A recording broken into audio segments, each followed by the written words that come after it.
In an earlier video, we derived this expression for the determinant of a 2 by 2 matrix. It is now time to do the same for 3 by 3 matrices.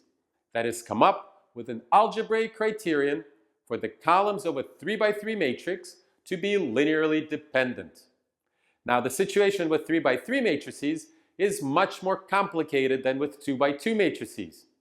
The columns of a 2 by 2 matrix are linearly dependent when one of the columns is a multiple of the other. The scenarios with 3 by 3 matrices, on the other hand, are much richer. The columns of a 3 by 3 matrix are linearly dependent when there is a column that's a multiple of another, or if one of the columns is a linear combination of the other two. Yet we want a single algebraic criterion that will tell us whether the columns are linearly dependent. So what do? Well, we do what we always do in complicated situations when we want to determine the relationship among the columns: Gaussian elimination. So here's what we're going to do here.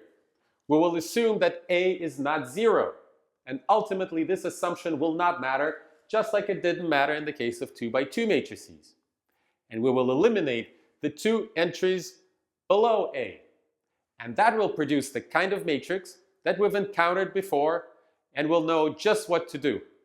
So what you should do now is pause the video and perform these two steps of Gaussian elimination on your own, and then compare results with me. So here we go.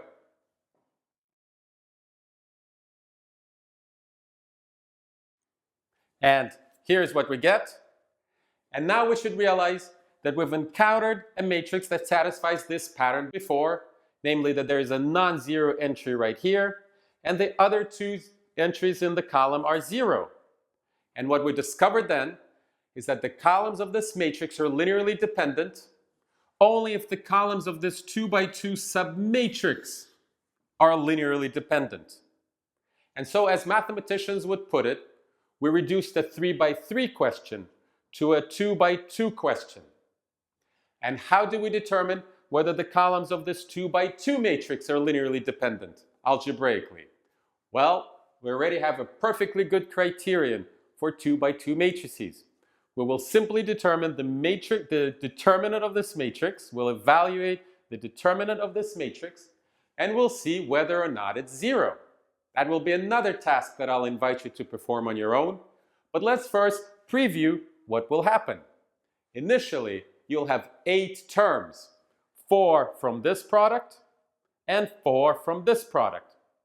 And there will be 2 terms that have a squared in the denominator, one from this product and one from this product. And those 2 terms will cancel. And you'll be left with 6 terms, 3 with a plus sign, 3 with a minus sign. And 4 of those terms will have a in the denominator, and 2 of them, namely EI and FH, will not have a in the denominator. So what you will do is take the resulting expression and multiply it by a to get rid of the a in the denominator. And that will rid your expression of all the divisions. Because if you recall, the problem as far as robustness with the initial criterion that we obtained, namely that b over a equals d over c, had to do with divisions. And when you have divisions, you have problems with dividing by 0. So the good strategy is to get rid of divisions. And that's what you will do here while multiplying the resulting expression by a. And the expression that you will come up with will be the determinant of this generic 3 by 3 matrix. So go ahead, pause the video and do that calculation on your own. Meanwhile, I will write out the answer on the board.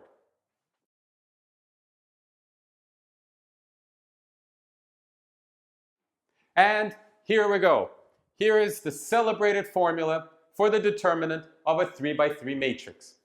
Yes, on the one hand, it's daunting, but let's first focus on the positives. First of all, this expression serves its purpose perfectly.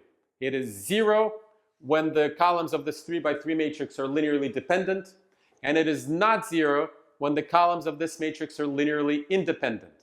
So it serves its purpose just as well as this expression does for 2 by 2 matrices.